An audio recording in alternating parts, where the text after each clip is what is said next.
Buenas tardes, bienvenidos a la mesa 2.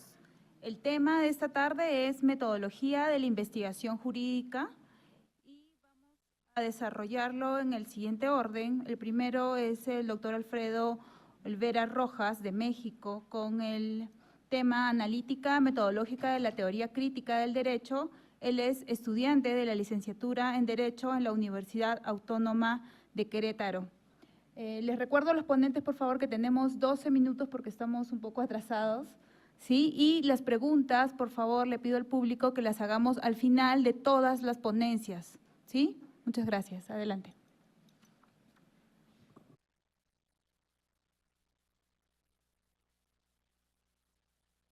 Hola, así ya.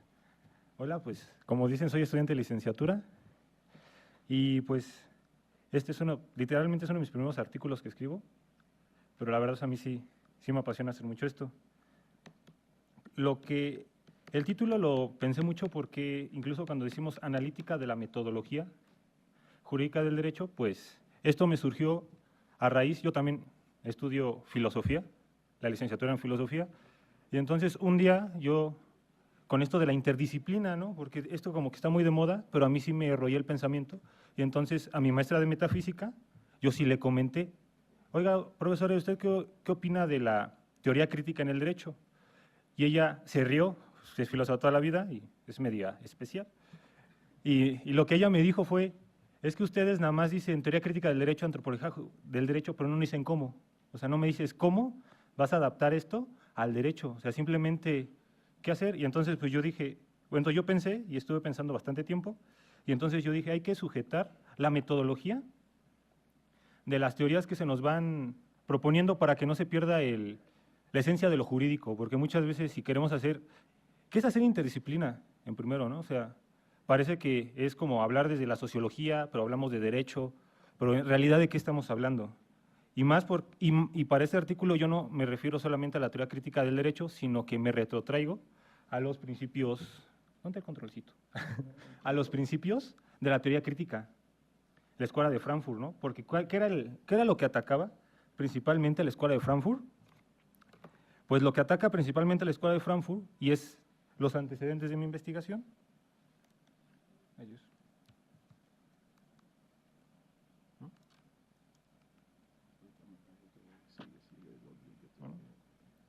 es acabar con el positivismo lógico que permeó las ciencias sociales y que en el derecho acaba en la dogmática jurídica, pues, que ya se ha mencionado aquí. Pero es que este positivismo lógico tiene una particularidad filosófica, bueno, desde la filosofía, tal vez esto me vaya más a lo filosófico y a ver si realmente lo logro aterrizar bien, convierte al pensamiento no en praxis, lo convierte en pragmática, convierte en técnica. O sea, yo tengo que aprender algo y obligatoriamente lo tengo que materializar en algo. O sea, y siempre en este campo empírico, pero empírico así muy exacerbado, que siempre tenemos que partir de un objeto, ¿no? Sin embargo, pues sabemos que hay diferentes tipos de objetividades. Y la escuela de Frankfurt, la de la primera generación, porque ella pone algo muy interesante, dice que las ciencias sociales se han desvinculado del contexto social y que esto simplemente nos ha llevado a crear sistemas teóricos cerrados, o sea, grandes teorías que explican muchas cosas, pero que no tienen una vinculación directa con la sociedad, y al final esa teoría es, pues, nada, exacto, por decirlo así. O sea, simplemente está ahí, bien bonita, explica, pero al no tener repercusión directa con la sociedad a la cual tendría que responder, pues nos quedamos como, ¿y ahora qué? ¿No? Si hacemos una mala lectura de Kant, podemos decir, es que Kant es bien abstracto, ¿no? Pero pues no, o una mala lectura de Hegel también nos podría hacer llevar bueno, con Hegel sí sería un poquito más así. Y entonces estos, desde el plano social, pero también la crítica, bueno, la teoría crítica hace énfasis en desvincular las ciencias sociales por quererse convertir a la fuerza en ciencias naturales. Lo que a mí me pasa, bien seguido, y es porque trabajo con en el lugar donde trabajo hay más biólogos, y entonces cuando me dicen, ¿y tú qué quieres hacer? Y yo me quiero dedicar a la investigación en el derecho, y se me quedan viendo con, ¿y ustedes qué hacen? O sea, ¿y qué vas a investigar? Y yo les intento explicar, pero para ellos es bien extraño. O sea, para ellos si algo no parte de una materialidad y algo no está así, parece que nosotros nos pasamos diciendo cosas bien románticas, sí. Entonces, en la parte de atrás está la metodología que voy a manejar para que se entienda esto. La teoría crítica parte del materialismo histórico.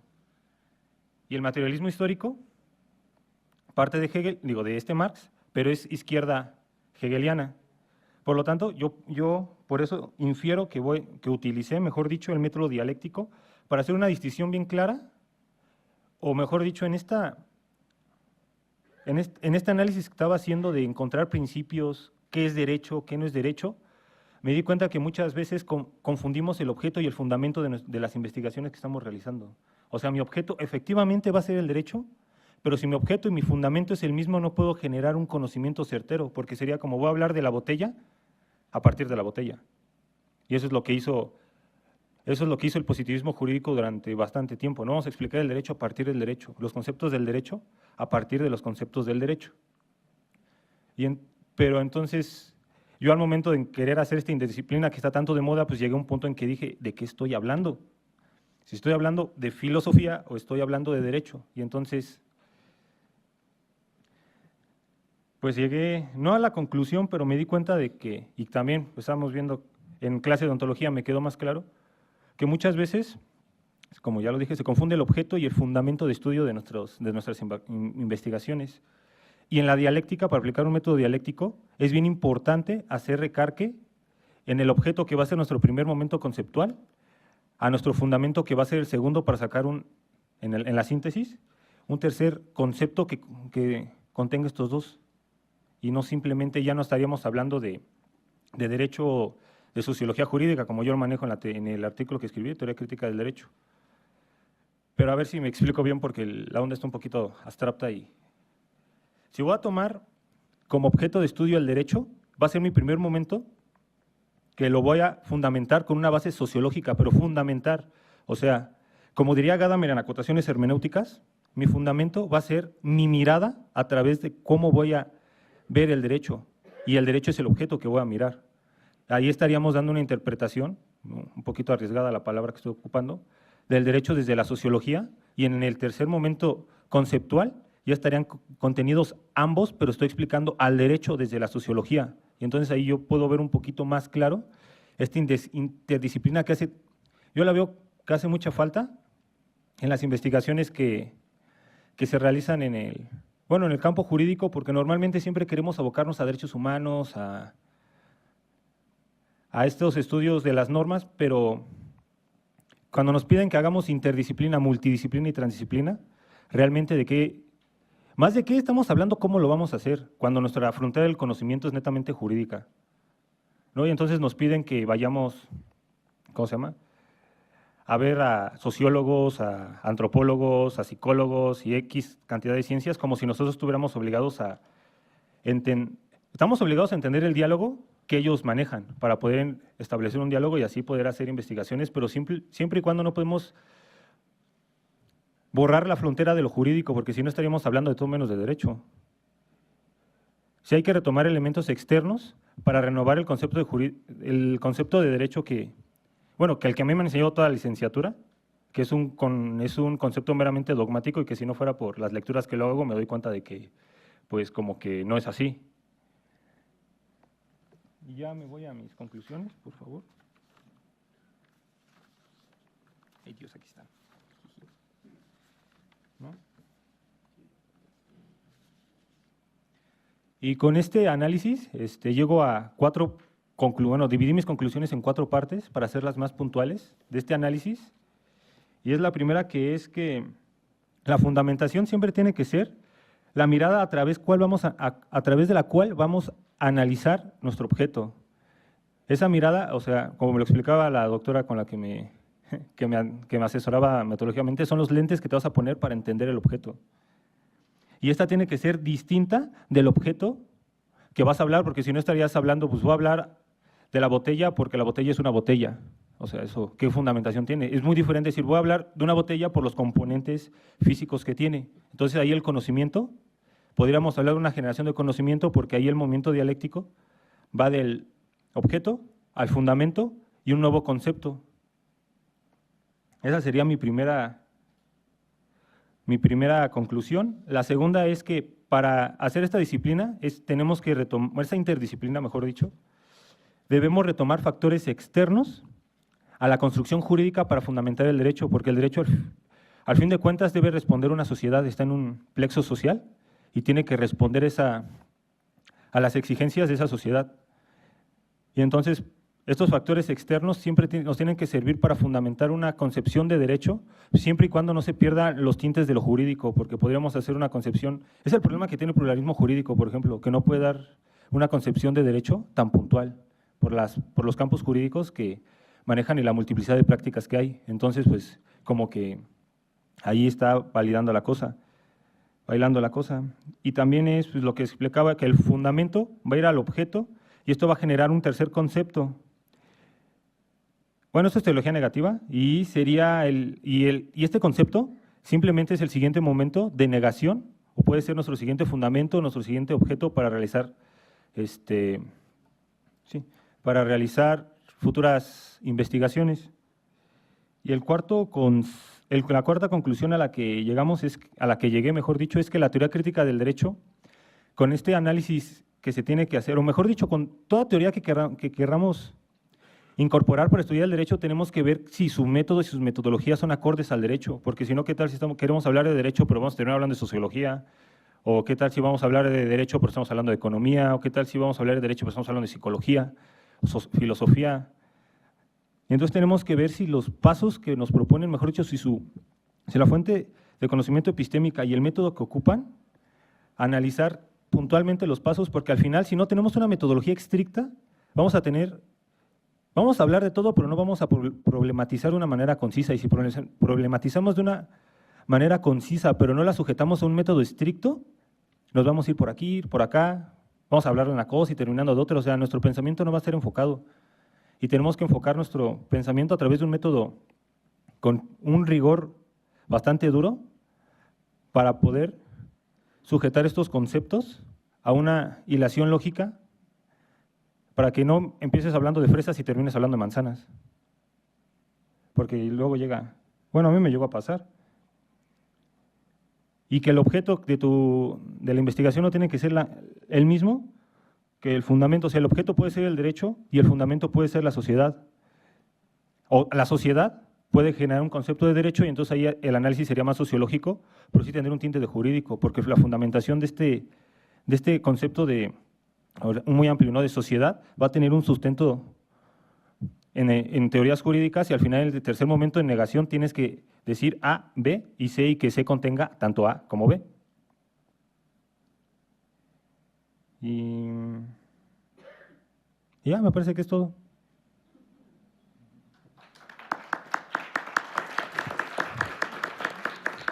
Muchas gracias a Alfredo Olivera Rojas. El siguiente ponente es el doctor David Gato Cisneros, de Cuba. Él es graduado de maestría en la UNAM, obtuvo la medalla Maestro Alfonso Caso, realizó cursos de posgrado sobre negocios impartido por profesores de la Universidad de Harvard en la Escuela Superior Minbas y máster sobre Derecho de los Negocios impartidos por profesores de la Universidad Autónoma de Madrid en la Universidad de La Habana, Cuba. El título de su ponencia es El enfoque transversal de la investigación científica, una necesidad en la licenciatura en Derecho.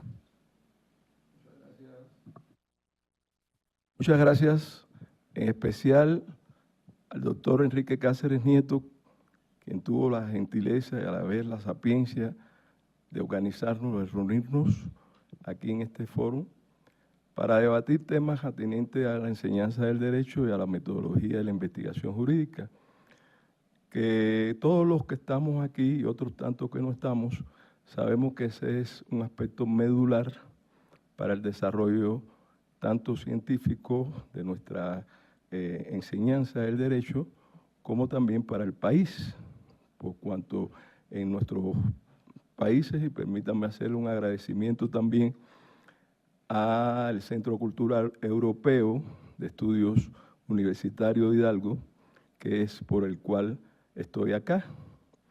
Al comité organizador, a María Fernanda, a todos los compañeros que han tenido la amabilidad y el trabajo de convocarnos y organizar este magno evento. Yo en mi trabajo de tesis, mi trabajo de ponencia, el enfoque transversal de la investigación científica, una necesidad en la licenciatura de Derecho, pues bueno, hicimos un planteamiento inicial que aquí verán, me atreví a sentenciar este pronunciamiento.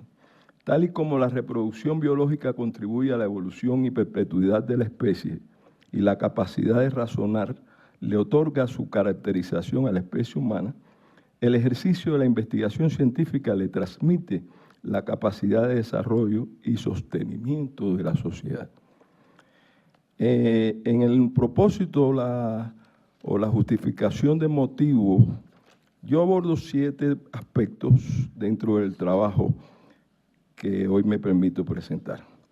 La fundamentación de motivo está basada, en la experiencia la corta experiencia que nos ha dado la oportunidad en mi segundo país, México, de ejercer esta profesión que para mí es la máxima profesión que puede ejercer un ser humano, que es la de educar, enseñar y formar.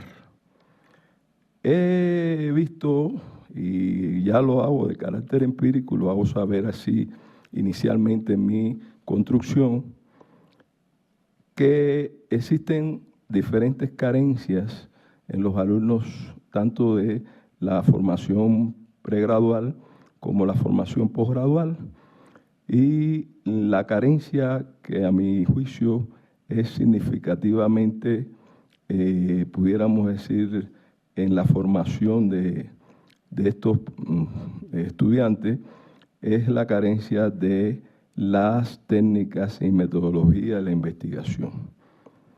Este principio epistemológico, empírico, me permitió ir indagando acerca de cuáles son las argumentaciones que lo sustentan y sobre todo validar si realmente eran ciertas o no.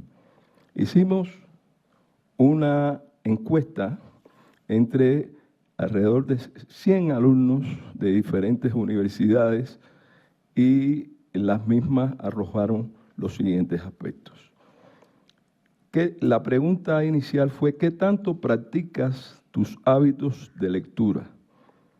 Pues 64,9%, casi un 65%, dijeron que nunca, y el 35,1% dijeron que poco.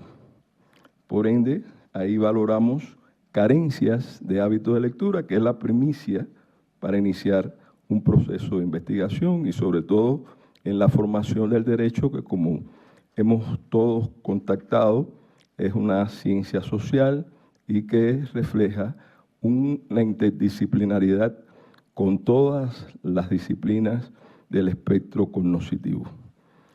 2. ¿Cuáles vías utilizas para acceder a la información que necesitas para realizar estudios que te orienten tus profesores? Esto está ligado por cuanto nosotros damos en las diferentes universidades. Inicialmente damos técnica de investigación, metodología de la investigación y al final damos la asignatura de seminario de tesis.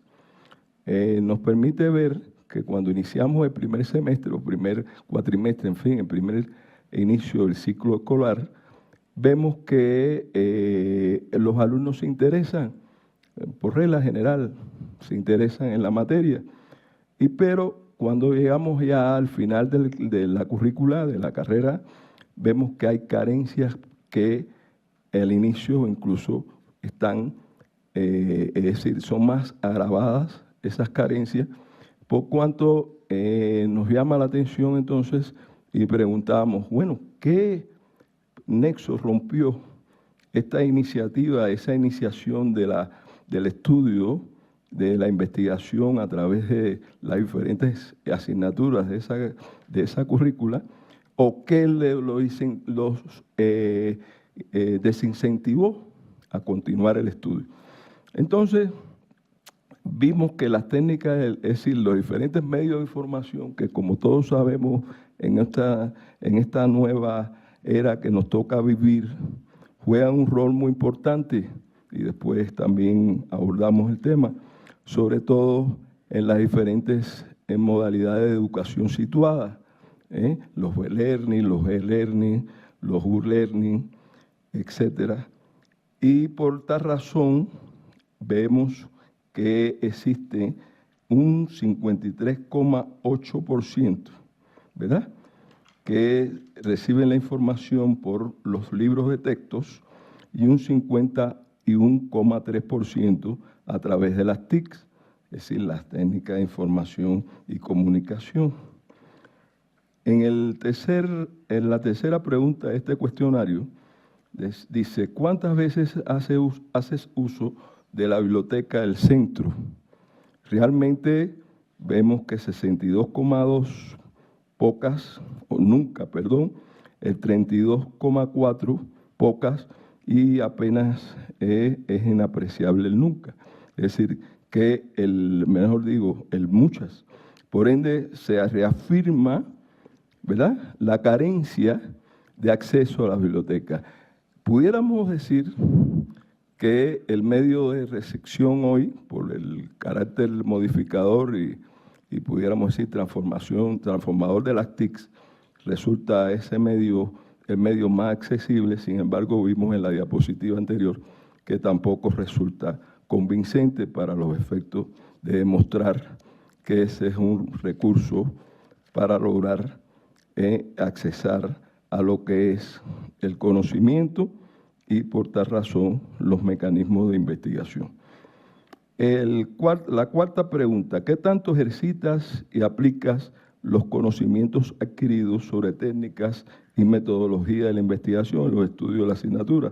Por ende, 55,8, poco, y 56,8, perdón, nada, y 40,5 poco. El 5 considera suficiente los estudios sobre la metodología de la investigación para procesar su trabajo aquí en las tesis de titulación. Esto se lo realizamos generalmente a alumnos del último semestre o el último periodo lectivo. Esto arroja una contradicción, pero bueno, es posible porque ellos estarían tratando de justificar que nuestras clases eran buenas, pero o podrían no haber, quizás el instrumento aplicado no tendría las técnicas de un buen instrumento de cuestionario, y puede que hayan tenido esas situaciones. Bueno, existen varias características básicas de la enseñanza situada, lo que hablábamos anteriormente. El aprendizaje basado en problemas, el aprendizaje basado en casos y el de proyectos. Yo propongo 4 propuestas de solución de la necesidad del enfoque transversal en toda la currícula de la carrera de Derecho. El primero es realizar un proyecto investigativo que sea orientado desde el inicio de la misma con un seguimiento sistemático durante el desarrollo de todas las materias. Y así, en los periodos que pudiera ser, llevar el proyecto durante un año o más. De lo que se trata es que sistematicen el proceso de investigación, formando parte de la evaluación final, y se realizarán sobre temas relacionados con las temáticas del curso, pero que sean problemáticos, argumentativos y constructivos, para que permitan la elaboración de un producto cualitativamente novedoso. La segunda propuesta, que tiene que ver con el uso de las técnicas, de las modalidades de educación situada, pues bueno, pretendemos crear otro tipo de modificación situada que constituye el Research Learning o Research Through Learning, a través de la investigación. El aprendizaje a través de la investigación. La tercera propuesta es una propuesta que tiene que ver con una disciplina que desarrollamos en Cuba, atendiendo el área de capacitación del Ministerio de Justicia, que fue una disciplina que se introdujo en todo el sistema de la currícula de Derecho, que se llamó en aquel entonces Práctica Preprofesional Integradora, en el Plan C, y pretendemos, bajo este mismo rasero, llevar a cabo el proceso de desarrollo de temáticas, como ven acá en la diapositiva, 6 temáticas, pudiera ser susceptible de mejora, pues llevarla dentro del plan mismo curricular, y estas temáticas presentarán diferentes acápites y se distribuirán dentro de la carga de la carrera. La cuarta propuesta es realizar un reporte de investigación en el sentido de que se vaya enriqueciendo y se vaya retroalimentando en los periodos que constituya de acuerdo al plan o de acuerdo al programa educacional de la carrera de Derecho. Estas materias, este reporte de investigación se harán, ¿verdad? Tendrán un valor dentro de la evaluación programada, y para ello se les nutriría de la metodología y herramientas necesarias por parte de cada profesor de la materia seleccionada. En conclusiones, ¿verdad?, nos pretendemos con este enfoque transversal a través de cualesquiera de las 4 propuestas, ¿verdad?, desarrollar disminuir el déficit que afecta el desarrollo de la capacidad de pensar, razonar y en consecuencia de la formación de un conocimiento constructivo, el cual permita un desarrollo sistemático y sistémico de la ciencia del derecho. Ya estos 2 términos o signos o símbolos, como han dicho a los compañeros que me han antecedido, pues tienen sus diferentes constructos epistemológicos. Como iniciativa para tratar de enmendar las situaciones descritas en los precedentes, elaboramos las 4 propuestas. Yo hago también observamos en las exigencias académicas cierto descuido por incorporar la lectura sistemática de textos que contribuyan a una formación integral para los estudiantes de Derecho y, en fin, como parámetro estándar de calidad. Nosotros proponemos también en nuestra tesis, problema de tiempo, no, pero sí proponemos una serie de mecanismos integrados para lograr incentivar la lectura por parte de los estudiantes de la carrera de Derecho. ¿Por qué? Porque sabemos que este es el principal elemento motriz para desarrollar las investigaciones. Y dentro de los elementos que proponemos de lectura es crear círculos de interés que permitan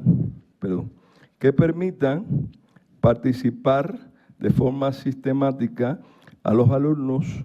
Dentro de esos círculos de interés se harán lecturas comentadas, aspectos que tengan que ver con las materias curriculares, y sobre todo será, para lograr un requisito obligatorio, será también reconocido en el proceso de evaluación. Realmente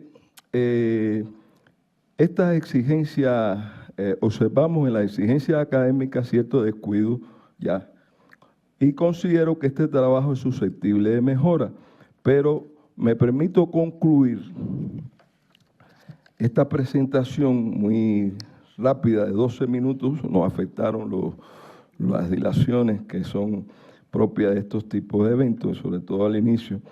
Recordar una frase del doctor Héctor Fisamudio, que es el nombre que recibe este plenario, que dice: recordamos nuestra experiencia en un recorrido difícil y en ocasiones atormentado por los senderos de la investigación y de la docencia, que si bien no deja de producir sinsabores, posee también sus gratos momentos y satisfacciones.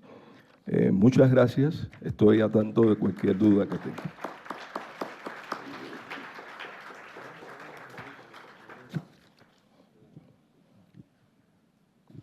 Bien, el siguiente ponente es el doctor Juan Emilio García Cusa, de Cuba.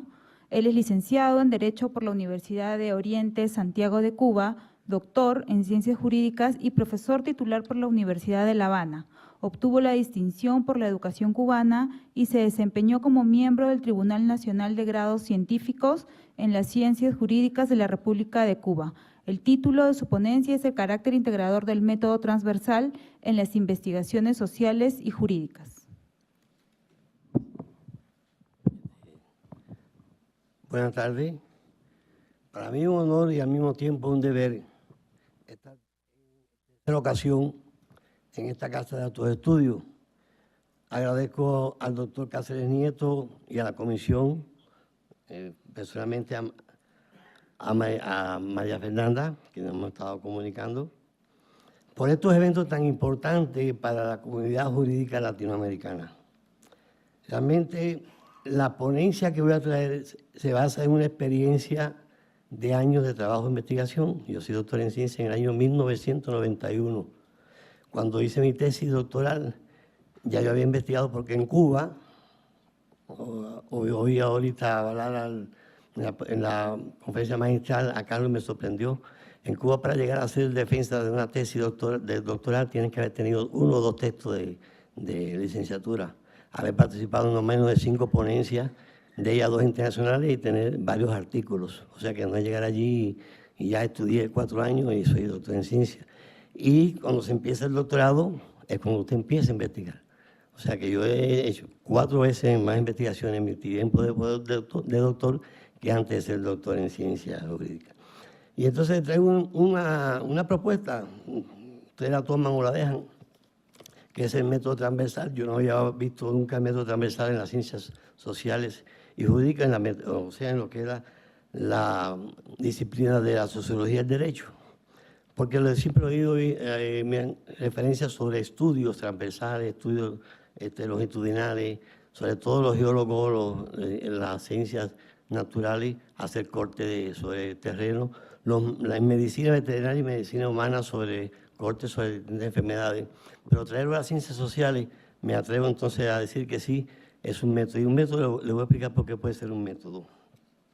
La presente ponencia responde a mi experiencia, ya le dije ya, sobre todo al último texto, al último libro que hice. Empezó la investigación en el año 2016, la terminé en el 2018, en marzo de este año, está pendiente de publicación por la biblioteca virtual. Ese texto es sobre el derecho constitucional económico en Cuba y la transición al Estado Social de Derecho.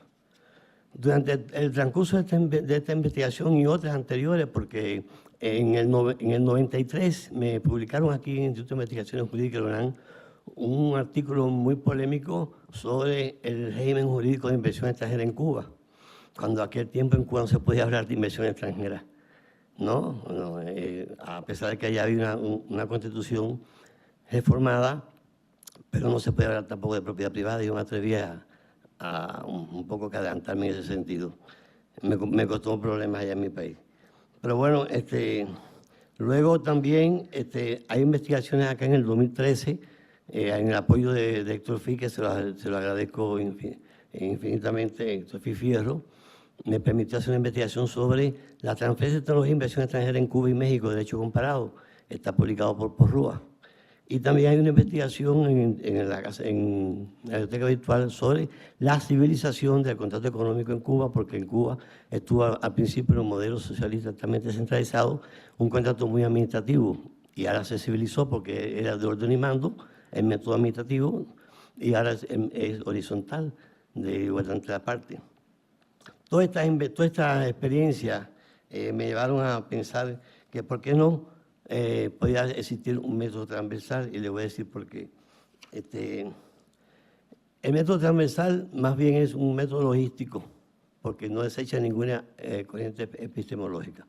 Desde el positivismo de Thomas Hobbes hasta el naturalismo de Thomas Hobbes, hasta el positivismo de Augusto Comte, pasando por Keynes, en la teoría pura del derecho, todos estos elementos son importantes. ¿Y por qué no el marxismo-leninismo, que inició con el manifiesto comunista, que trajo un pensamiento sobre un socialismo que se le llamó científico, que para mí de científico no tuvo nada, que incluso se criticó a varios socialistas como utópico, Saint-Simon, Ewan, Fournier.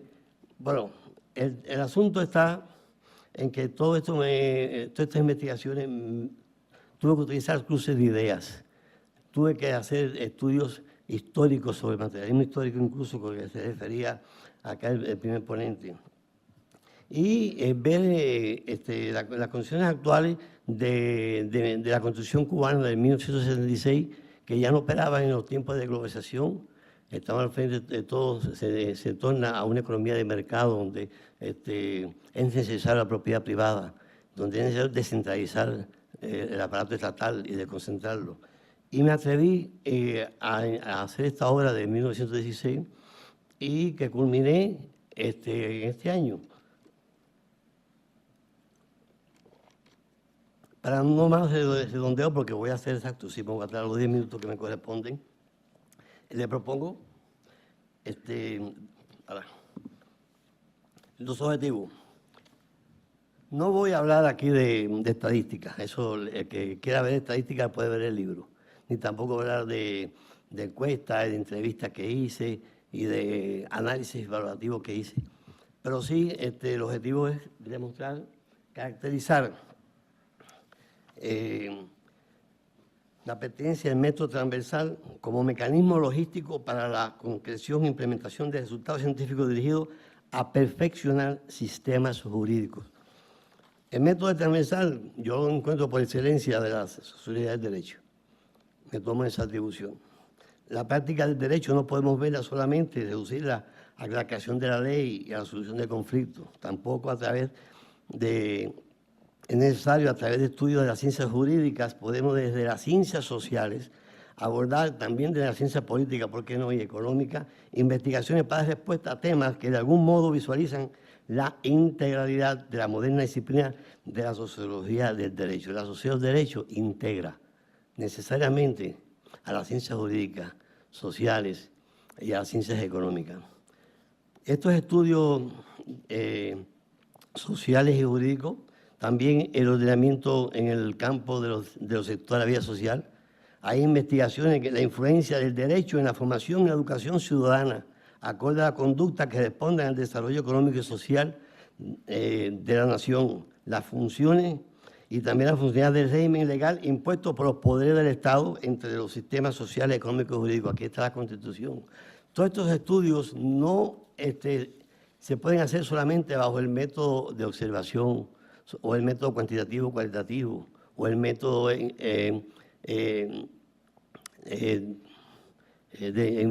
digamos, los otros métodos y técnicas, el método Delphi. Se requiere también realmente de hacer cruces de ideas, porque al momento de, y disculpe que le estaba dando orientaciones y no tenía puesta la transparencia, es difícil hacer las dos cosas al mismo tiempo. Siempre hay un problema. Y tenemos que ver si ese problema es científico realmente, si es un problema realmente que nos va a complicar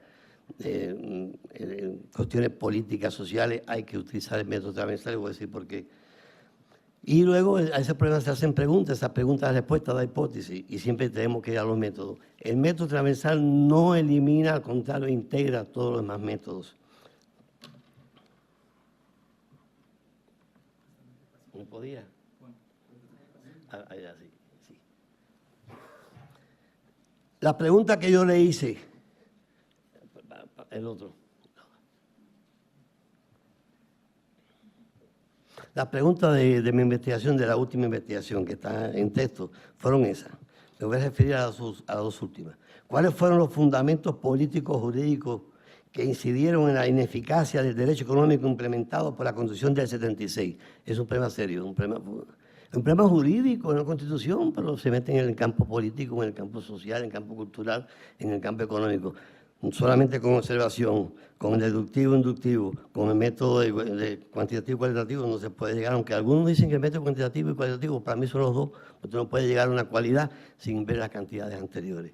De manera que también, ¿cómo responde la reforma constitucional de 1992 al desarrollo económico social que demanda y merece la nación cubana tras 59 años de búsqueda de modelos socialistas que todavía ninguno ha dado pie y cabeza? la creación, fue necesario entonces crear grupos focales. Se crearon grupos de estudiantes, grupos de trabajadores, y con esos grupos focales pudimos hacer distintos tipos de ideas, sobre todo grupos multidisciplinarios, economistas, sociólogos, politólogos. Trabajé 4 años como profesor de Derecho en una universidad agraria. Allí no todos eran juristas, eran agrónomos, pecuarios, veterinarios, sociólogos.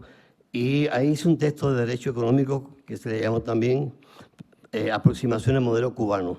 No se publicó en Cuba, se me publicó en España y se vende en Amazon. En ese libro yo ya iba proyectando el modelo. Posiblemente pasen otra vez. La creación, si me quedan 3 minutos, voy a terminar. Lo que quiero demostrar es que el método transversal es una logística para poder llegar a investigaciones complejas, donde no solamente vamos a analizar si es un problema penal, un problema civil, o si es un problema de cambio de la ley. Lógicamente hay que tener muy en cuenta, y soy muy positivista en ese sentido, cuando no es válida, cuando no es eficaz un sistema, cuando no es válida una ley, requiere de su cambio. Y por supuesto, ese cambio requiere de métodos nuevos. Los grupos focales están explicados, no voy a... En este sentido, o la otra, se hace siempre el método, ¿por qué es un método transversal? Porque a partir de una idea primaria A, puedo valorarla integrándole valores y me da un resultado A1, por ejemplo, el mercado. Para muchos mercados realmente es de explotación, no es igualitario, no todo el mundo puede comprar a un precio, pero es necesario y se llegó al convencimiento en el texto, lo pruebo, de que es necesario el mercado en el socialismo. Y también es necesario también la competencia en el socialismo, no solamente una ley de planificación. Si una ley de planificación, si no hay una competencia, tampoco puede surgir realmente un desarrollo. Y no es que esté negando el socialismo, soy revolucionario, no pertenezco a ningún sistema de oposición y estoy en mi país y vivo en mi país. Y lo que quiero realmente para mi país, una sociedad mejor, un mejor sistema. Y pienso que el capitalismo tampoco resuelve el problema. El capitalismo tiene casi la misma edad del socialismo y no resuelve el problema. Los resultados primarios, ya estamos terminando. Los resultados primarios, considerados como respuesta a preguntas, van creando nuevas ideas, se van perfeccionando y creando resultados parciales. En este sentido, la transversalización de resultados. La otra.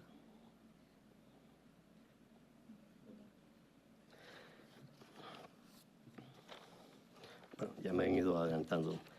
Es que me preparé para 15 minutos, no para 10. Pero bueno, los objetivos siempre son una guía, es un hilo conductor.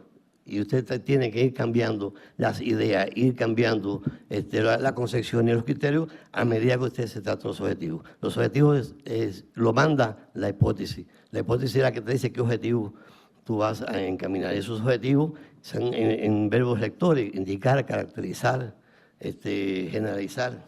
Y por supuesto, esos objetivos es la guía que usted tiene para poder llegar. Cuando ve que sus objetivos no se van cumpliendo, tiene que ir tomando nuevas ideas. Hay momentos en que yo me dije, pero ven acá, en Cuba, clases sociales, si es que la revolución en contra de su voluntad ha creado clases sociales. En Cuba hoy hay ricos, empresarios ricos, todos los miembros de la alta jerarquía militares no son humildes. Cuando Fidel dijo en el año 62, muy justamente en ese sentido, esta revolución es de humilde, por humilde, por humilde, todos en Cuba éramos humildes porque la burguesía se había ido para el norte y la que no tenía que acogerse a la clase social que quedaba. Todos eran humildes, pero hoy no hay humildes. En Cuba hay clase pobre, media y alta. Por tanto, hay que irse a un sistema de constitucionalismo democrático que divida los poderes, que controle el mercado, que controle la propiedad privada. Ahora estamos frente a una nueva constitución. A partir de mayo, muchos me decían, Juan Emilio, te estás metiendo en problemas, ¿cómo tú vas a hablar que hace falta una constitución? Todavía no se ha dicho. Bueno, en mi libro lo terminé en marzo. En mayo se pronunció la Asamblea Popular por perfeccionar la Constitución de 76, no estoy diciendo otras cosas, y la del 92. Y se está hablando ya de un artículo 22, limitar la concentración de la propiedad en el sector privado. Van a haber 2 sectores, privado y público, pero ya están limitando el sector privado.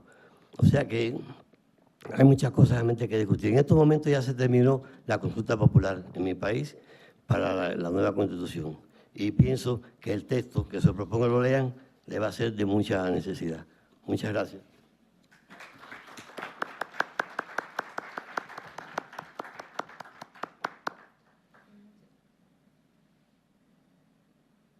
Muchas gracias. El siguiente ponente es el doctor Delfino Hernández López. Él es doctor en Derecho, maestro en Derecho Constitucional y Amparo y licenciado en Derecho por la Universidad Autónoma de Tlaxcala, líder del cuerpo académico Políticas Criminológicas de la Universidad Autónoma de Tlaxcala, licenciado en Criminología y Criminalística por el Colegio Libre de Estudios Universitarios de Campus Puebla. El nombre de su ponencia es Elementos técnico-metodológicos para generar investigación transdisciplinaria en las ciencias sociales. Gracias. Buenas tardes. Al igual que los compañeros ponentes, muchas gracias. Me sumo a la ola de felicitaciones para con el doctor Enrique Cázares Nieto y a su equipo de trabajo por la realización de este evento. Bien, esta plática que hoy les presento está sujeta a su validación, dado de que ha sido producto de algunos años de investigación, y hoy la someto a su consideración a ustedes que son los expertos en metodología. Sí, lo que hoy podemos llamar elementos técnicos metodológicos para generar investigación transdisciplinar en las ciencias sociales fue derivado de una idea que se presentó aquí en el primer Congreso Internacional de Metodología, de que dado en el marco de la globalización no podemos seguir generando investigación tradicional. A raíz de ello, nos dimos a la tarea de cómo vamos a emplear o realizar trabajo de investigación transdisciplinar. Y ese fue lo que propusimos en el 2016 en este centro de investigación o en este instituto, y se nos quedó de tarea de, ok, ya dijimos, ya presentamos la idea y ahora, ¿cómo la vamos a aplicar? La aplicamos en lo que fue mi municipio, servidores del municipio de Calpulalpan, Tlaxcala. Tomamos como referente su historia. Originalmente nuestro municipio era de Texcoco. En los tiempos de Juárez se anexa al estado de Tlaxcala.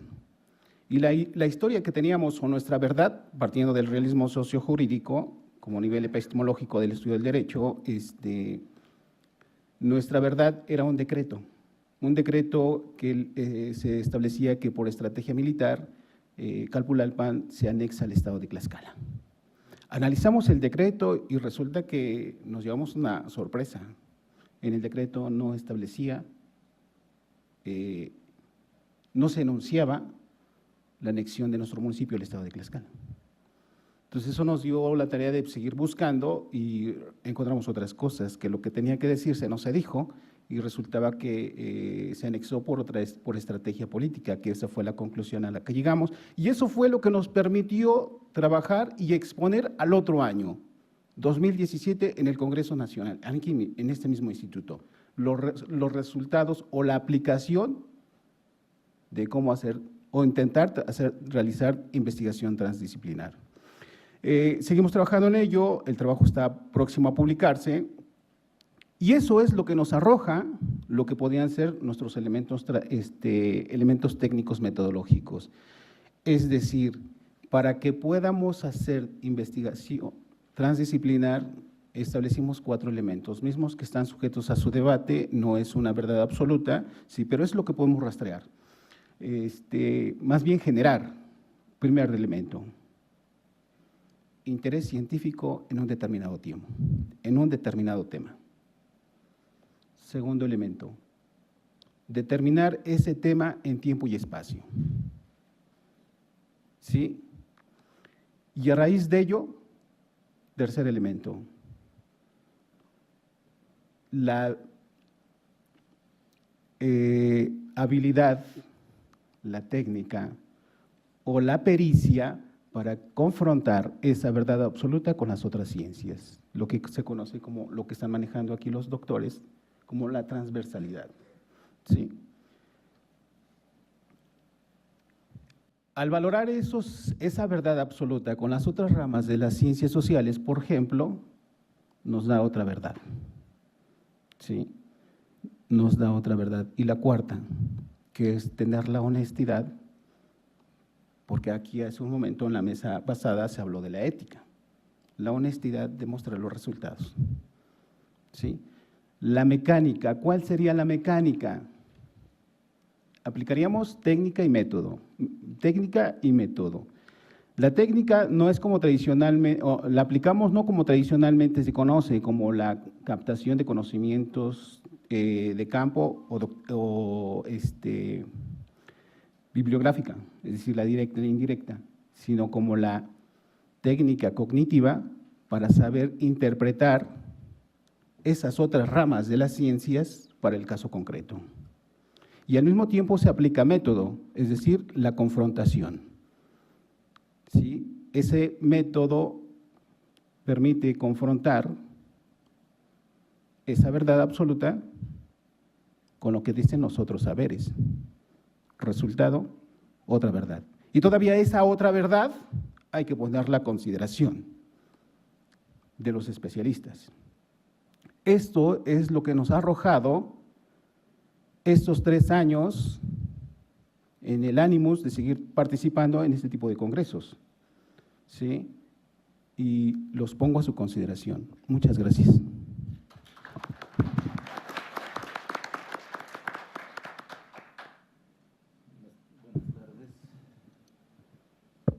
Buenas tardes con el auditorio.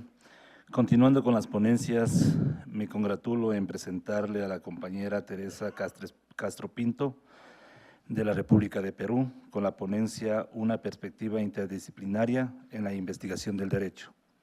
Es licenciada en Derecho y magíster en Gerencia Social con mención en programas y proyectos de desarrollo. Ha sido jefa de práctica en los cursos de Proyecto Social del Derecho y en Investigación Académica de Derecho. Desde el 2018 es profesora del curso de Investigación Académica. Con ustedes, la compañera Teresa Castro de la República de Perú.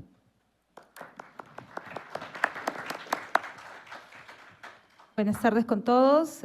Gracias por la invitación, por participar y por aceptar la ponencia que he venido a contarles un poco hoy.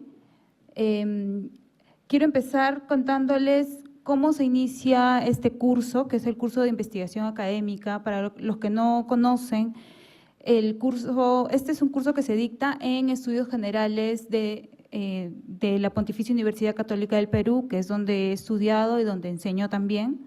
Es un curso que se imparte a todos, en general, a todos los que van a letras, pero se especifican comisiones para cada carrera. En este caso se designan 3 comisiones para Derecho porque es la masa más grande de alumnos que están en letras en la Católica, y se forman 3 comisiones de profesores. Una de ellas es mi comisión y tengo a cargo 60 alumnos, que es el número por cada una de las comisiones. Cada comisión tiene está a cargo de un profesor, que en este caso soy yo, y tenemos a su vez 3 jefes de práctica. El curso se divide en 3 subcomisiones, una para cada jefe de práctica de 20 alumnos, y estos jefes de práctica son también de Derecho, son licenciados en Derecho que tienen experiencia en investigación académica.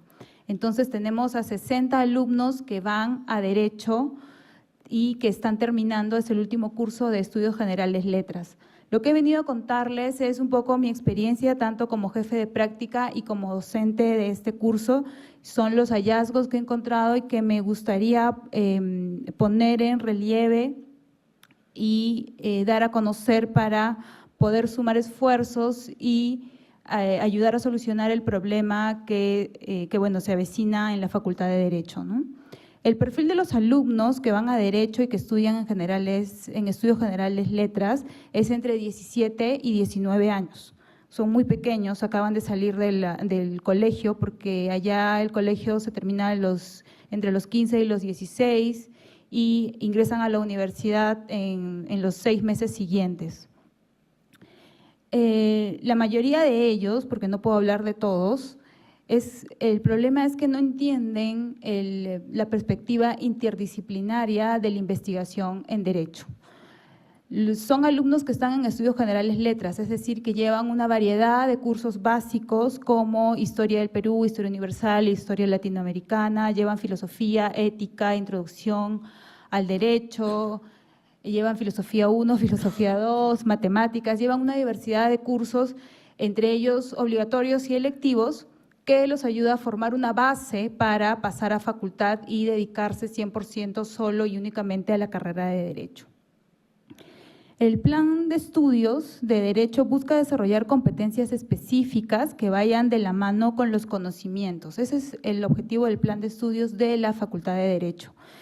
Entonces, en mi experiencia como jefe de práctica y ahora como profesora, yo he logrado detectar 2 problemas en el grupo al que tengo a cargo. El primero de ellos es que los alumnos no pueden ver el derecho desde lejos, es decir, no entrelazan disciplinas, no conciben un abogado que no litiga. Es muy difícil cuando yo, porque he sido muy cercana a los alumnos, les he preguntado a los alumnos a qué se quieren dedicar cuando terminen la universidad, porque obviamente sé que se van a dedicar al derecho, pero hay muchas ramas a las que pueden afrontar, en las que pueden desarrollarse profesionalmente. Sin embargo, la mayoría, si no es el 99% de ellos, piensan que terminando la carrera solo se van a dedicar a litigar. Bien, y el segundo problema es que los alumnos buscan manuales para elaborar artículos académicos en Google, ¿no? Y colocan cómo elaborar trabajos de investigación en Derecho. Seguramente a muchos que son docentes les ha pasado, y es que ahora todo lo buscan en Internet. Bien, frente a eso, yo planteo 2 perspectivas. La primera es frente al primer problema, es que el derecho es un fenómeno social e histórico y por lo tanto es necesario investigar el problema jurídico desde otra perspectiva, no solamente del derecho, no ver el derecho como la única carrera o la única profesión o la más importante de todas, que es el concepto que tienen muchos alumnos que están en estudios generales letras. Y frente al segundo problema es incentivar una lectura bibliográfica crítica, incentivar la investigación jurídica que no sea meramente descriptiva, que produzca conocimientos nuevos. Cuando yo he hablado con los alumnos al momento de elaborar el problema jurídico, su hipótesis, el esquema, muchos se quedan en el primer capítulo, que es meramente contextual, piensan que nosotros les vamos a decir exactamente qué es lo que debe contener un segundo capítulo de investigación, cuando en realidad ellos son los que deben concluir lo que va en el esquema de un segundo capítulo, luego de haber hecho una lectura conceptual y contextual del problema jurídico. Lo importante en este caso es que identificar esa necesidad que tienen los alumnos de que uno como docente le haga la tarea y no le muestre el camino, sino que le diga exactamente qué pasos tiene que seguir, es el problema más grave que he detectado en este grupo de alumnos. Bueno, no quiero ahondar más para dejar espacio también para las preguntas, así que yo considero que desde la perspectiva del derecho, nosotros como docentes tenemos esa obligación, ¿no?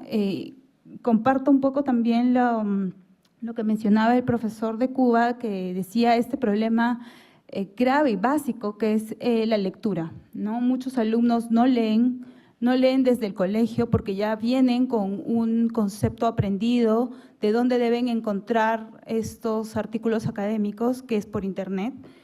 Y cuando yo les pido que revisen bibliografía, que revisen dogmática, que revisen jurisprudencia, muchos, a pesar de que ya tienen 2 años en la universidad, no han pisado la biblioteca de la universidad. Entonces, la preocupación es, si bien es cierto, es grave, no todos los documentos y la bibliografía que ellos van a buscar para el problema de investigación se encuentran en Internet. Lo importante es que ellos puedan buscar diversos autores, ¿no? Por ejemplo, cuando yo les pido, bueno, busca el concepto de este tema en especial, piensan que es suficiente con buscar el concepto que menciona un autor de un solo libro y es peruano, ¿no? En realidad lo que yo les he pedido es buscar 3 o 4 autores de distintos países que afronten problemáticas distintas y que enfoquen un problema desde el concepto de manera interdisciplinaria. Es muy difícil concebir el derecho para ser investigado a través de un problema social concreto, de manera que ellos puedan ver esto y enlazarlo con otras disciplinas. Entonces, yo creo que a manera de conclusión, yo pienso que es importante no enseñar que la solución a los problemas jurídicos solo se encuentra en el derecho, sino que al ser el problema jurídico la base de un problema social, deben afrontarlo desde otras disciplinas, desde la antropología del derecho, la psicología del derecho, en fin, la sociología del derecho, otras disciplinas que puedan ayudar a ver esta perspectiva, pero si no hacemos el trabajo desde abajo, desde la base, que es estudios generales, letras en la universidad, difícilmente vamos a poder tener artículos académicos sostenibles cuando ellos ya estén por egresar de la carrera de Derecho. Muchas gracias.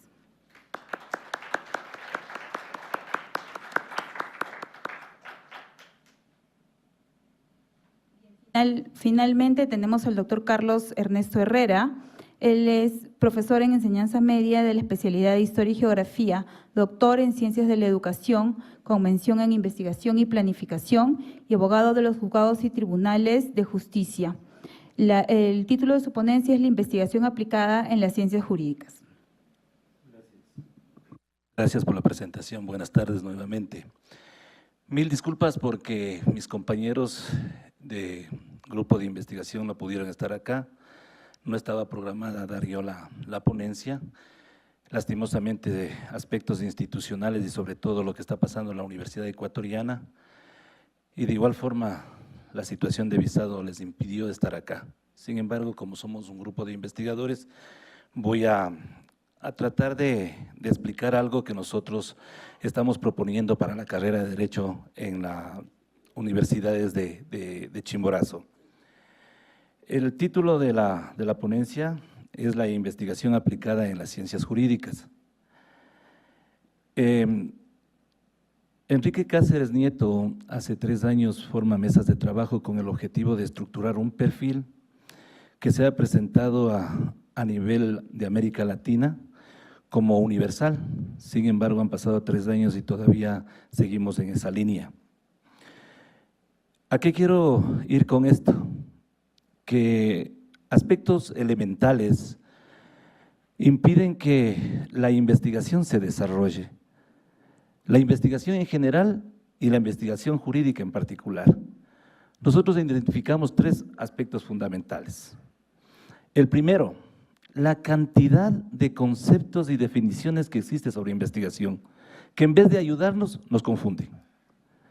Unos, con el respeto de los expositores, nos dicen el método es transversal, otros dicen no, ese es tipo de investigación, y otros nos dicen no, ese es diseño de investigación. Entonces no hay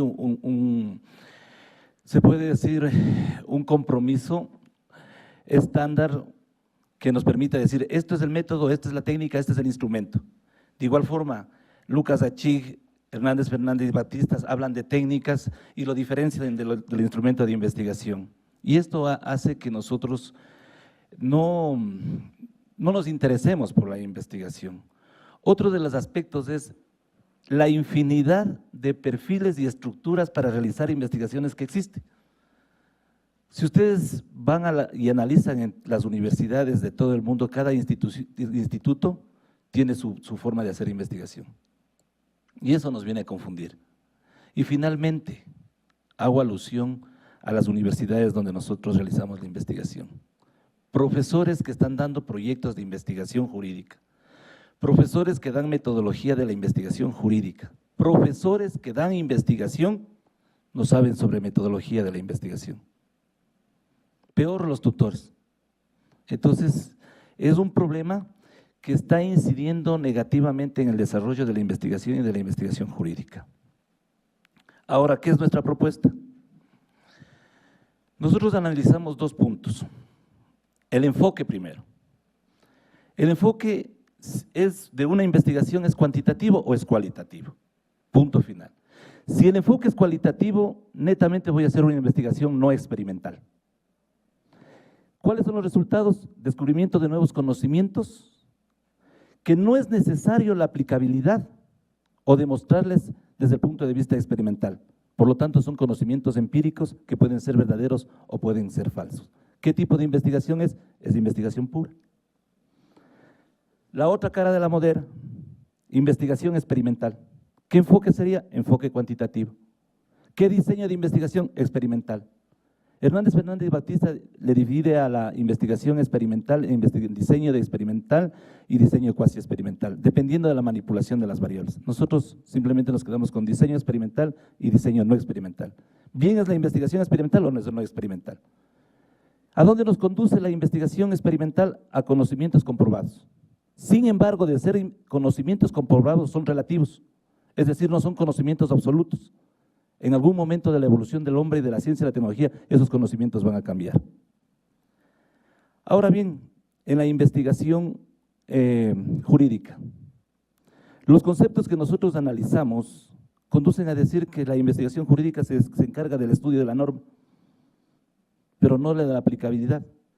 Sin embargo, el concepto que da Héctor Fix Zamudio ya habla de dos momentos de investigación. Una investigación intelectual a través de la teoría racionalista y otra que nos dice aquí, permítame leer, investigación jurídica es la actividad intelectual que pretende descubrir las soluciones jurídicas. ¿Cómo descubro yo una solución jurídica con aplicabilidad? Tomando en consideración eso, yo pienso que el tipo de investigación y el diseño de investigación depende de la aplicabilidad.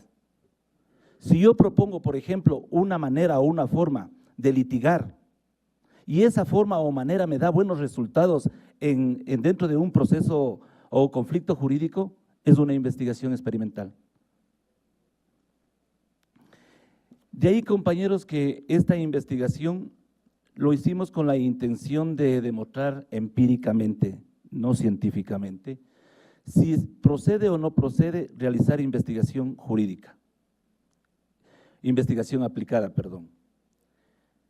Analizamos dos puntos de vista, el área civil y el área penal, ¿sí?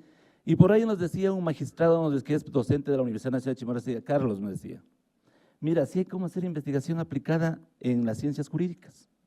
Solo tomemos como punto de partida el problema de la paternidad. Para demostrar la paternidad nosotros nos sometemos a un examen de ADN.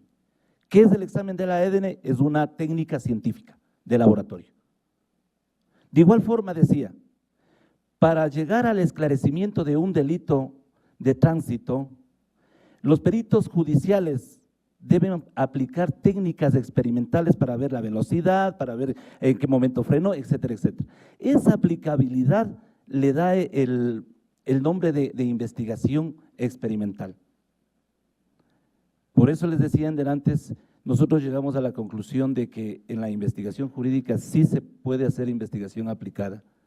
Y la aplicabilidad o la investigación experimental depende de la aplicabilidad del método, de la técnica o del instrumento de investigación, desde nuestro punto de vista. Para finalizar por el tiempo, nosotros recomendamos a la Comisión de Temas y Proyectos de la Universidad Nacional de Chimborazo del área jurídica tres cosas. Primero, esclarecer la metodología.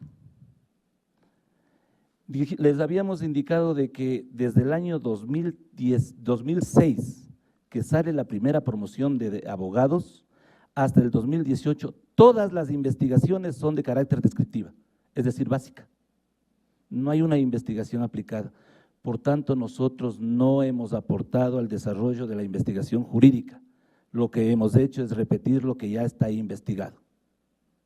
La primera recomendación es que un título de investigación debe partir de un problema o de una problemática jurídica.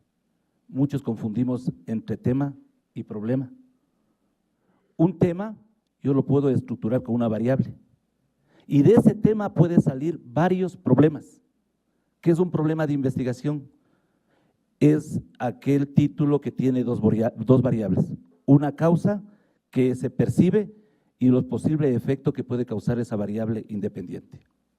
Segundo aspecto, les habíamos dicho de que nosotros debemos investigar problemas innovadores, problemas reales, y les dábamos un ejemplo. El Ecuador, de acuerdo a su constitución, es un país que trata en lo posible de implantar la igualdad.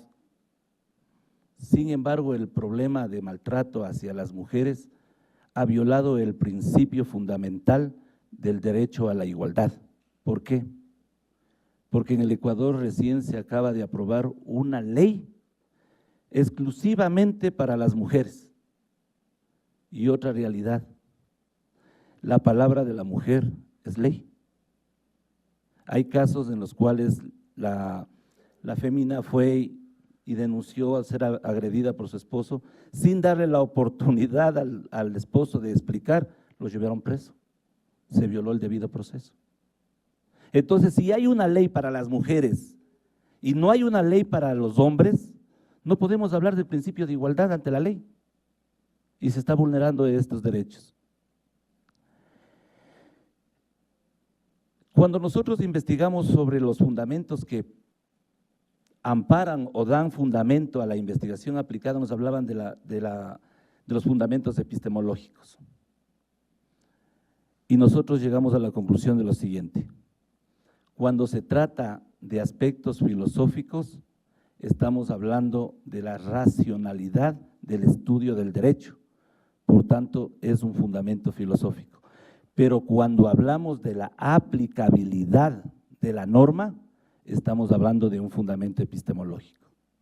Lastimosamente el Ecuador se jacta de tener una de las constituciones mejor elaboradas de América Latina y el mundo, pero lastimosamente todo se ha constituido en una ideología y letra muerta. Gracias por la atención.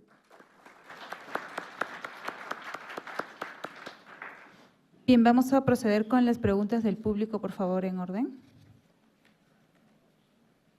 Sí. Perdón, el profesor García tiene una pregunta, así que va a ser el primero y el siguiente es el señor. Sí. Bueno, disculpa, el bombero, mi coterráneo Gato, un tema muy interesante, pero Gato, la estadística que tú traes aquí no es de Cuba. Me alarmaste. Mira, me alarmaste porque esas cosas no se dan en Cuba. Mira, en principio… Dan otras. No, en principio en Cuba, la licenciatura de Derecho en segundo año ya se da metodología de investigación 1 y metodología de investigación 2. A partir de ahí, todos los años los cursos tienen trabajo de investigación y los profesores tienen que evaluar de acuerdo a la metodología. Hay práctica de producción, hay trabajo de clase, hay trabajo de curso y no todo el mundo hace tesis. Hay que ganarse ese derecho a hacer tesis, no tienen que hacer exámenes estatales. Y en Cuba sí se va mucho a la biblioteca, en Cuba hay mucho control de estudio independiente, en Cuba los profesores se reúnen a nivel de asignatura, a nivel de cátedra, a nivel de año y valoran el recorrido y la capacidad y el desarrollo académico de estudiantes. Se llaman reuniones metodológicas, se hacen clases abiertas donde los profesores van a investigar y van a aprender de otros profesores, se hacen clases metodológicas para saber, o sea, no, cuando tú dijiste eso yo digo, pero tú no vienes por Cuba, ¿no? Bueno, mira, yo no sé si el auditorio entendió, yo vivo aquí hace unos cuantos años, en 94, el amigo y profesor y muy respetado doctor Enrique Cáceres Nieto me dio clases en el año 94 hasta el 97, aquí en esta institución. Yo en estos momentos dije que representaba el Centro Cultural Europeo de Estudios Universitarios de Hidalgo. Resido en Hidalgo, adyacente a esta ciudad. Realmente nosotros conocemos algo del plan C, del plan D y del plan E que se está implantando ahora de forma experimental. Sí. La propuesta toda que existe, solo que se está haciendo en Cuba. Todo ese proyecto que tú dices, hacer acá, es una transpolación de todos los trabajos de curso, la forma de práctica, producción, que te apoyo, que realmente ojalá y Dios quiera que eso también se haga acá. Todas las propuestas que estás haciendo, conclusiones, tú sabes que son de plan C y de plan D actualmente. Yo también lo hice referencia. La experiencia, yo no quiero anotarme una autoría, ni mucho menos. Lo que estoy es recogiendo mi experiencia laboral y docente y la experiencia recibida aquí en estos 25 años acá y hacerle una renovación, una actualización y retroalimentarla. Sobre todo, hay en las 4 propuestas, no todas son llevadas en Cuba. Por ejemplo, el aprendizaje mediante la investigación no es exactamente una copia textual del programa cubano. Los reportes de investigación sí se llevan a cabo, pero no de carácter sistémico y sistemático.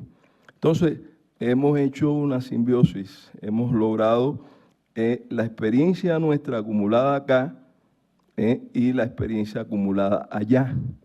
Y en este sentido, adecuarla a las condiciones objetivas que México presenta, porque indudablemente todos estamos conscientes que no es el mismo escenario, el escenario mexicano, el escenario cubano. De ningún punto de vista, a no ser que el concepto de humanidad no tiene referentes similares. Son sistemas económicos y sociales diferentes, características en cuanto a la formación diferente, pero tratamos de contribuir a la calidad de la investigación y sobre todo incentivar dentro de la currícula de planeación de las diferentes universidades, en la carrera de Derecho, por supuesto, que se gane en concientización y en objetividad de la necesidad de aplicar de forma transversal, ¿verdad?, la investigación o los réditos que necesitamos para poder investigar. Eso es lo que se trata, estimado colega. No sé si quedó aclarado. Gracias. Sí, profesor y luego el profesor. David, qué bueno que mencionaste, no hubieras dicho el año, bueno. Recuerdo que me llamó la atención y ustedes lo comentaban, me acuerdo Reglita, cómo se quejaba de aquel entonces. Llegaron sin formación prácticamente en teoría del derecho. Fue algo sorprendente que no conocían a Kelsen, no conocían nada de teoría del derecho en aquel entonces. Los parámetros eran muy distintos. Mi pregunta es, o sea, una duda sería, ¿y cómo hacen investigación metodológica sin tener los parámetros teóricos que tenemos aquí? Pero después de estos años, ¿cómo integras tú, que ya te formaste en teoría del derecho, como lo hacemos aquí, cómo integras tú la metodología de Cuba a los estilos de enseñanza y las teorías que manejamos aquí? En primera instancia, ratifico y confirmo que es cierto. Nosotros, por eso cuando escuchaba a mi colega y paisano, yo en poco que decía, hay que situarse en lugar y grado de Cuba, ¿no?, para poder tener una visión exacta de la situación. Nosotros tuvimos carencias en cuanto al sustento teórico para poder accesar, por ejemplo, a textos, valga la redundancia, que contemporanizaban o actualizaban la ciencia del derecho. Nosotros, en el sistema que tuvimos, todos sabemos el statu quo de Cuba, el doble bloqueo, etcétera, etcétera, nos limitó el acceso a la bibliografía y por ende al mundo epistemológico jurídico que mediaba en ese momento. Nosotros llegamos aquí y verdad que oíamos hablar de Kelsen, oíamos hablar de Wittgenstein, pero no conocíamos el pronunciamiento kelseniano, ni mucho menos el wittgensteiniano. El doctor Cáceres Nieto nos dio clase de esa materia y fue la primera vez que yo empecé a leer a estos dos grandes gurúes del derecho y otros tantos más. En ese mismo orden de cosas, nosotros tuvimos aquí una formación y por eso le llamaba el segundo alma mater esta universidad. Esta universidad nos dio, ¿verdad?, el perfil a mí y al resto de los 14 compañeros que estuvimos acá por un intercambio becario, nos dio el perfil nociológico, metodológico, epistemológico, jurídico. Y lo digo con toda, podríamos decir, con toda sinceridad y autenticidad.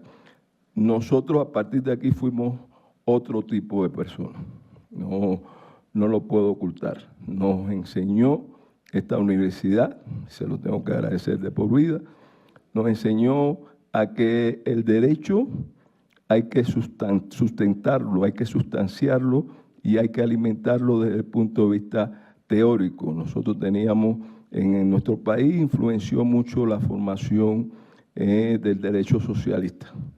El derecho socialista tenía por naturaleza propia otro tipo de idiosincrasia, ¿no? La idiosincrasia latina, o la información de nuestro derecho románico, no, aunque el derecho ruso tiene una sustentación románica, pero por los cambios que han habido en ese país, por la propia idiosincrasia, repito, se diferencian notablemente y metodológicamente de nuestro propio derecho. Nuestro propio derecho, por naturaleza, bueno, reiteramos, románico, está muy bien sustentado. La costumbre es su fuente fundamental y el derecho soviético se fundamenta mucho más en la ley, en el ordenamiento legal. Y tiene un carácter muy exigente desde el punto de vista de la obligatoriedad del cumplimiento de la ley por sobre todo los demás aspectos.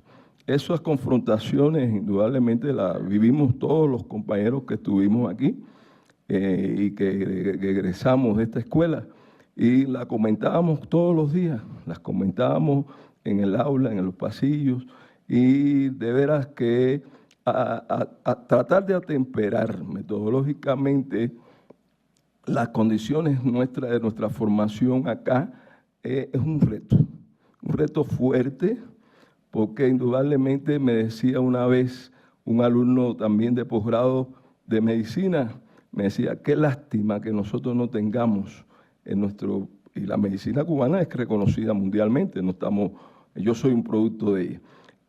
Y sin embargo decía, ese médico me decía, qué lástima que nosotros no tengamos acceso a esa tecnología que tienen hoy acá en México, las escuelas de medicina y sobre todo la de la UNAM, porque él estaba aquí en la UNAM también.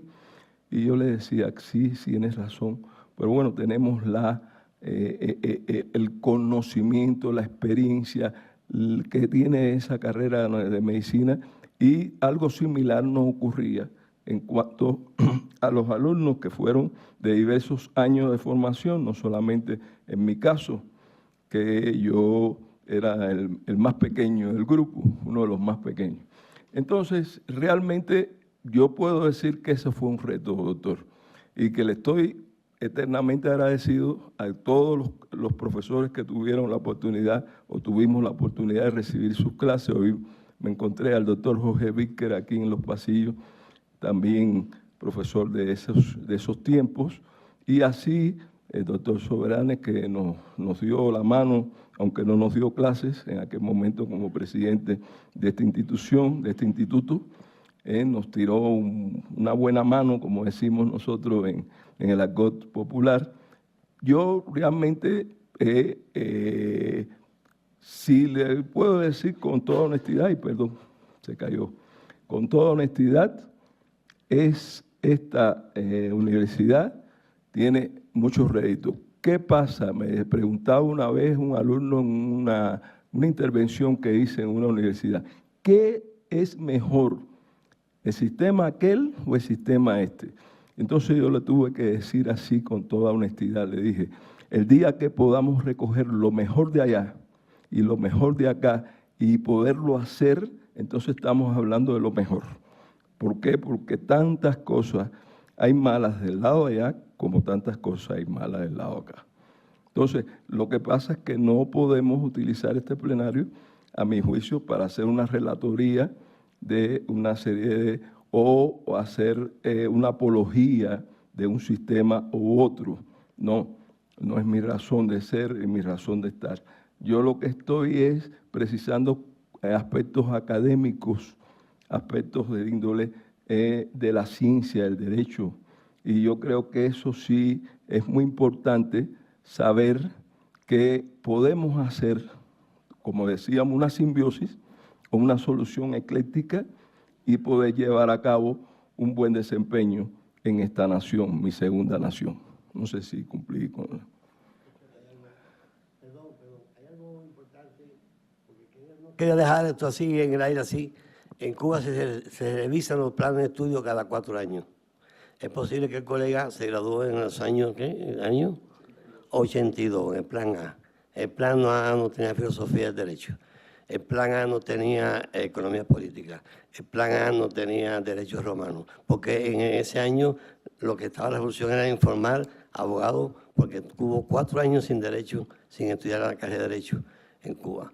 Hoy el plan B, el plan C, está el plan D, tiene filosofía del derecho 1 y 2, economía política 1 y capitalismo, economía política y socialismo. Tiene marxismo-leninismo y tiene todas las corrientes epistemológicas de la filosofía. Hoy hay 38 asignaturas teóricas. La básica, primero, segundo, tercer año, hasta tercer año no se da ninguna de las especialidades del derecho. Todas son asignaturas básicas. Constitucional nacional, constitucional comparado, teoría del Estado del Derecho, historia general del Estado del Derecho, derechos romanos, incluso se da redacción y composición, se da inglés y se da francés, por favor.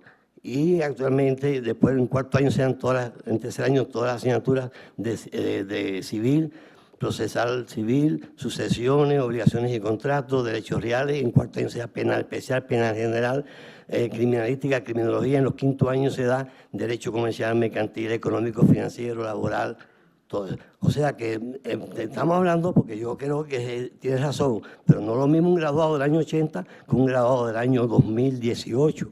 Y digo, yo fui profesor de Derecho hasta 5 años. Y por favor, la calidad de la enseñanza de Derecho en Cuba, sí considero que hay muchas cosas que hay que arreglar en Cuba, que yo soy un crítico del sistema realmente, pero en la enseñanza de Derecho hay que quitarse el sombrero.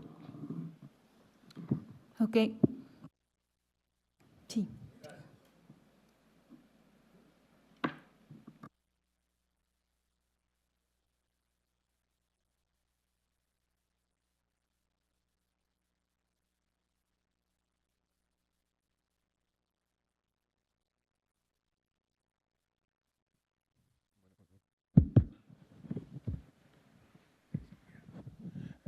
Un paréntesis.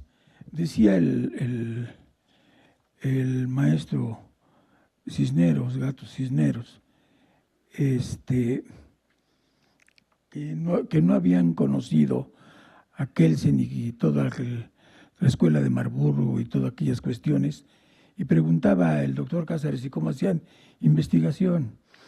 De todas maneras se puede hacer investigación. Max Planck y Einstein trabajaban en investigaciones muy parecidas, claro. Planck les llamaba teoría de la gravitación universal, mientras que Einstein era de la teoría de la relatividad especial. Ahí nosotros vemos cómo cada quien leía desde su propio acervo de conocimientos, porque Einstein estaba metido en Zurich, allí en una oficina de patentes, y no tenía contacto alguno con la gran intelectualidad de los físicos teóricos y aplicados de su tiempo.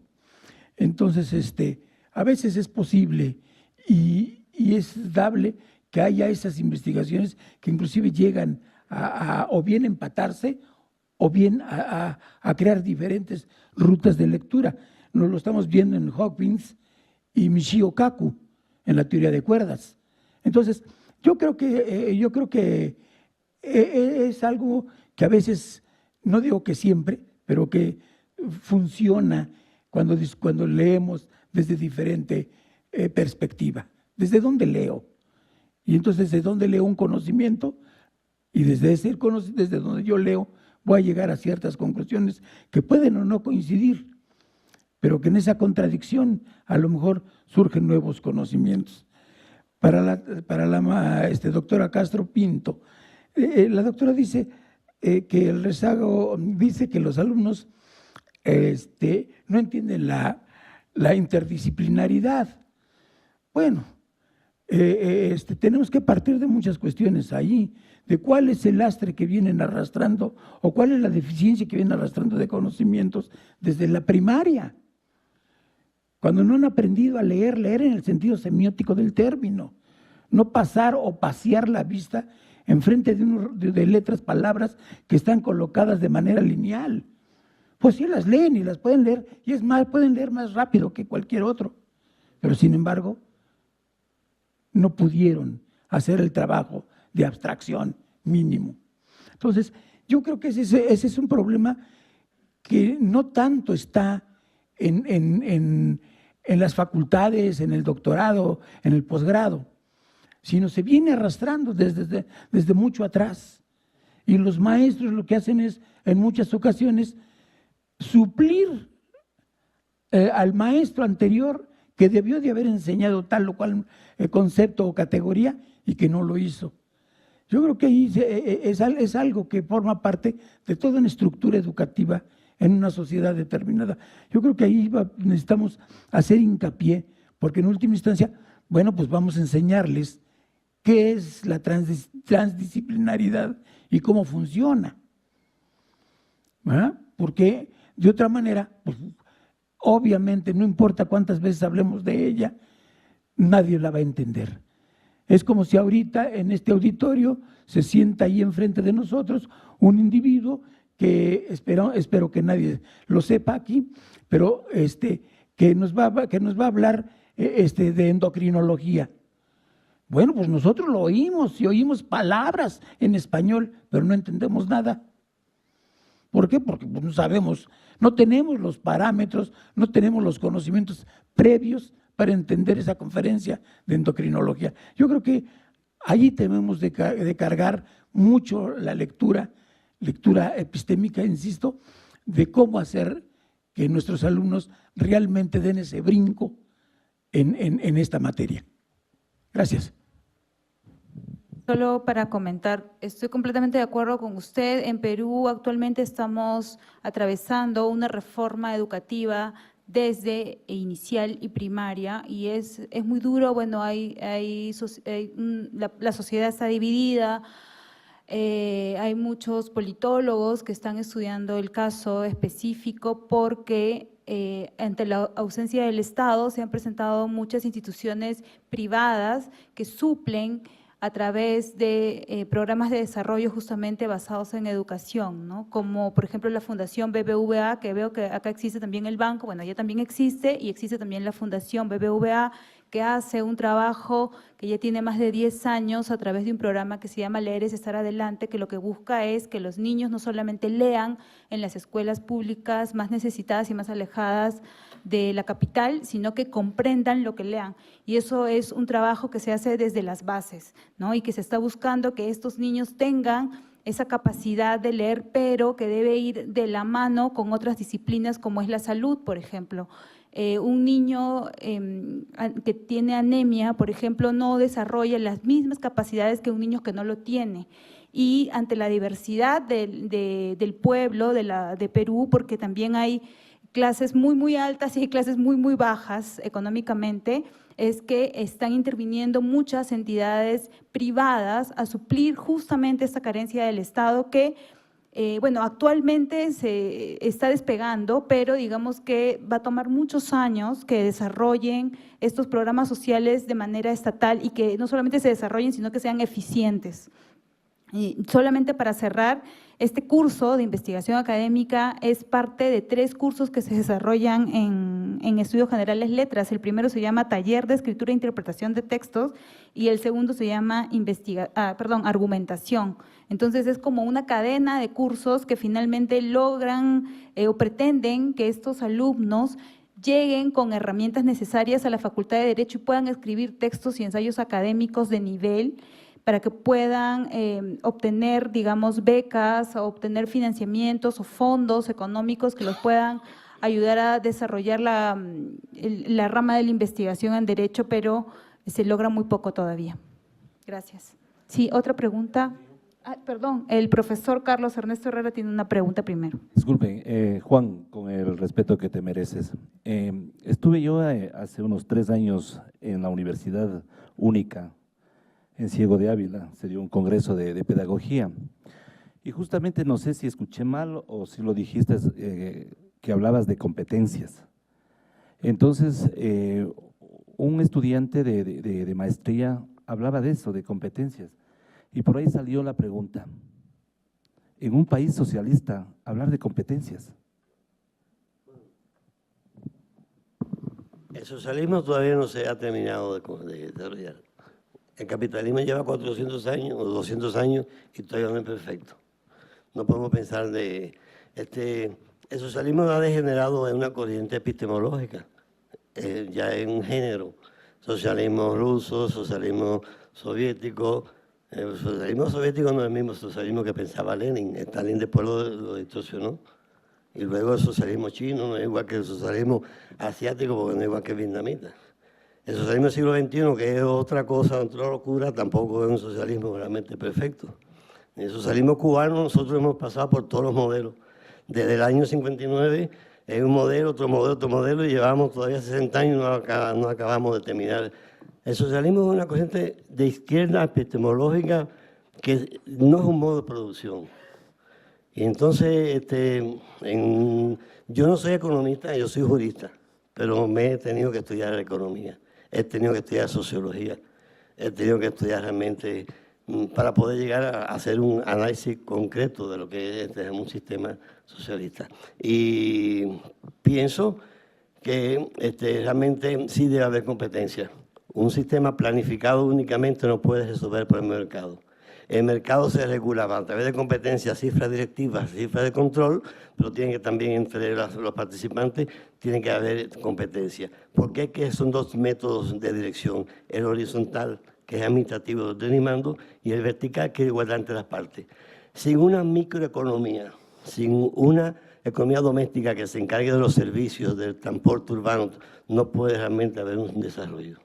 Y realmente en Cuba lo que sucede es que copiamos textualmente el socialismo marxista-leninista de Stalin, pensamos que eso era todo, le apostamos a todo, y ahora volvemos con el socialismo chino y extrapolar ideas, y no acabamos de hacer realmente un sistema cubano, martiano. Estudiamos a Martí. Martí no tiene que ver nada con Carlos Marx.